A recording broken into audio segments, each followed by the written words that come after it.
Good evening, ladies and gentlemen, and welcome back to the channel. If you're new, my name is Lee, aka Rollin Thunder, and in today's video we're going to be talking about the first day of practically no COVID rules whatsoever. So sit back, relax, grab a cup of tea, and let us get into the video.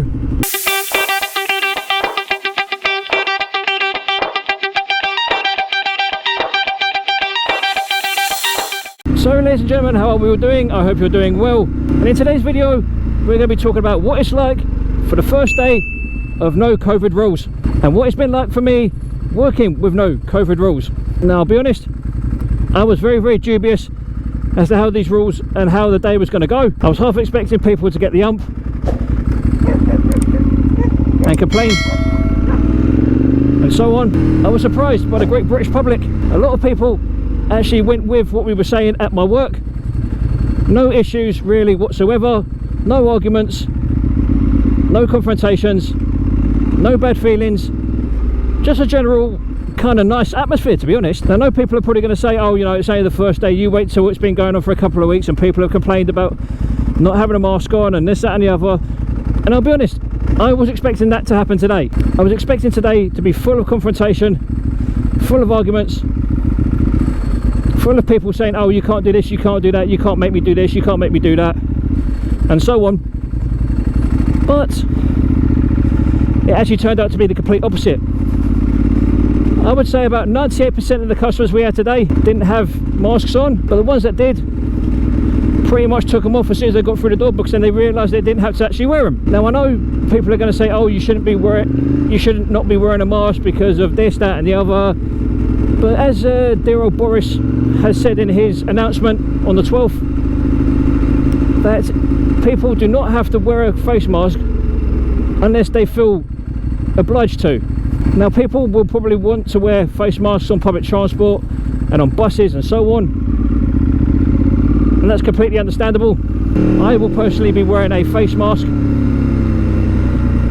especially when on public transport or any enclosed spaces, because I don't particularly like the idea of being that close to someone during these early stages of, you know, the complete relaxation of COVID laws or COVID rules, restrictions, whatever you want to call them. I don't particularly like the idea of that, but you know, it is what it is. I don't know what it's like for other people in other parts of the world, but in the UK for the last couple of days we've seen COVID cases increase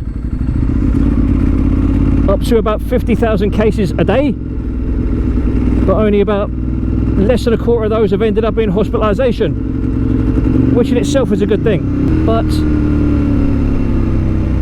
that still doesn't excuse the fact that,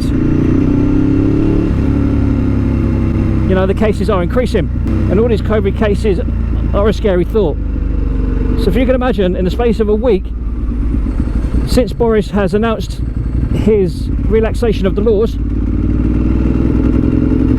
if there's been 50,000 cases a day as being reported, then what does that say for the days, weeks and months ahead? Does that mean that a lot of us are going to be getting ill? Does that mean a lot of us are going to end up in hospital? God only knows. I don't know what that's going to lead to. I can't pretend to understand half the politics behind it, but if you saw my last video, which I'll put in a card above, about what I think about Boris Johnson, I'm pretty sure you'll find it slightly comical. Well, at least I hope you do anyway. But it's like you can't win. This government is so messed up, it's unreal. But it is what it is. And once again, can we just take appreciation of how good the weather is around here today? Once again, beautiful sunshine, not many clouds in the air. I'm pretty sure that's the guy that was at my work yesterday. I'm going to throw this question out to you guys. How have you guys been coping with COVID over the last couple of months, stroke years? It's been a good 18 months or so since COVID first reared its ugly head. And people are going to wonder, is COVID actually finished with? Is it over? The answer to that is, in my honest opinion, no. It's not over. It never will be over. It's going to be here for a long time. In fact, in all fairness, it's probably going to be here forever, if I'm honest. Pardon me. I'd love to know how you guys in America and all the other hot countries deal with your heat. I'd love to know how you do it. I can't fucking cope with this heat. I really can't. Not to mention the fact that, oh, I just punched my camera. Oh dear, I just punched my camera in the head. Bear me 1 second, ladies and gentlemen. We've had a slight calamitous incident where I've accidentally punched my camera. Bear me 1 second while I get that shit sorted.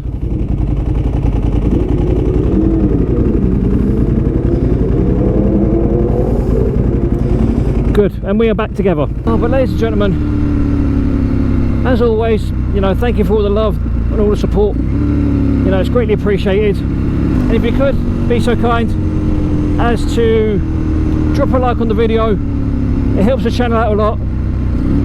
It helps me out a lot in terms of progression. So that would be amazing if you could, and I will love you exceptionally long time. And also, just a little heads up, there will be a series of videos coming up in August, which I have called my 30-day video challenge. So for the month of August, from the 1st to the 30th, I will be attempting to do a 30 video challenge. Long and short of it is, every day for 30 days I'm going to attempt, and I use the term loosely, attempt to do a video a day for 30 days. What the content is going to be and what the videos are going to be about are completely beyond me right now. Oh, excuse me. Because I don't have a fucking clue. But it should be entertaining.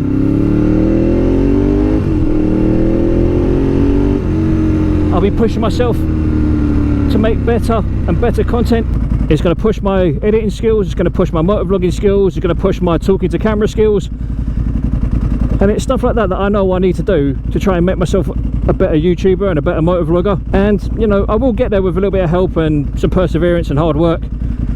And you guys know I'm all about the hard work. I'll put the effort in, day out, as often as I can, every day. Every day I do a video, I'm trying to give you some information, some entertainment, you know, just something, not that, just something to put a smile on your face, something that gives you a reason to come back to the channel and keep coming back, basically. And you guys have been doing me proud by coming back to watch my videos week in, week out, and thank you for that, and I love you all for it. And I will keep doing what I'm doing, making the content that I'm making, slowly getting better and better at it, so you guys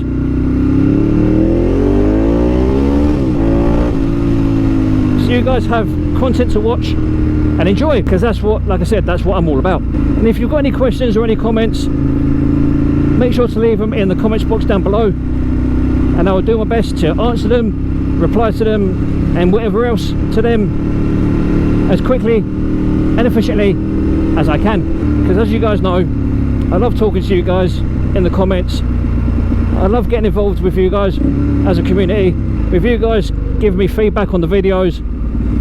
It helps me, like I say, get better at what I'm doing, make it more entertaining, more informative, and just a bit of everything, really.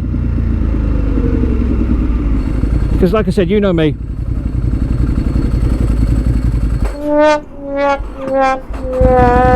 my content, I try to make it as honest and as transparent as I can, just like that stall. That wasn't exactly intended, to which case I am rather pissed off, because changing the TPS was supposed to fix that, but it clearly hasn't. So now I don't know what the fuck to do, but I'll figure it out eventually, I guess. I don't know what the problem is.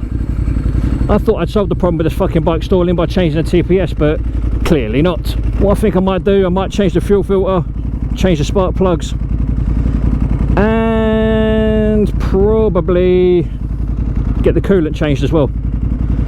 And that'll probably help things out a little bit, because again, I don't know why it's doing it. It's got absolutely no reason to stall. Do you know what I mean?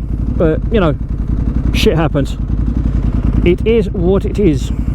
Also, ladies and gents, just as a bit of a side topic, we are coming up to a year, believe it or not, a year of me owning my Arai RX-7. It's coming close to the year, and I'll be doing a year-on review, pros and cons if there are any, thoughts, future ideas for the helmet, whether or not I'd get another one, and so on. So be ready for that. That'll be coming up in a couple of weeks. So I think, if I remember rightly, the actual anniversary of me purchasing this helmet is the 30th of July, I think. I think. I've also been in contact with Bike Nuts to get a few bits done to this old girl for the summer. There's a list of things, but just a few are new tyres, new fork oil, new chain sprockets, new front wheel bearings and new coolant. There'll probably be other things added to that list as we go, but you know, we'll see how we go, because obviously I am not made of money. But anyway, ladies and gentlemen, as always, thank you for sticking around. Thank you for being part of the journey with me. Thank you for watching the videos and bearing with me when I have my brain fart moments and sometimes the videos don't make any sense whatsoever. But thank you for sticking around. Thank you for being part of the journey. And if you're new to the channel, welcome. If you're a returning subscriber, welcome back. Like I've always said, if you've got any comments or questions, please feel free to put it in the comments box down below, and I will do my best to answer them as quickly as I can. But for now, you have been awesome. I have been Lee, aka Rollin Thunder, and as always, ladies and gentlemen, boys and girls, look after yourselves, look after each other, stay safe on the roads, be aware of COVID-19, stay healthy, stay safe, and as always, adios!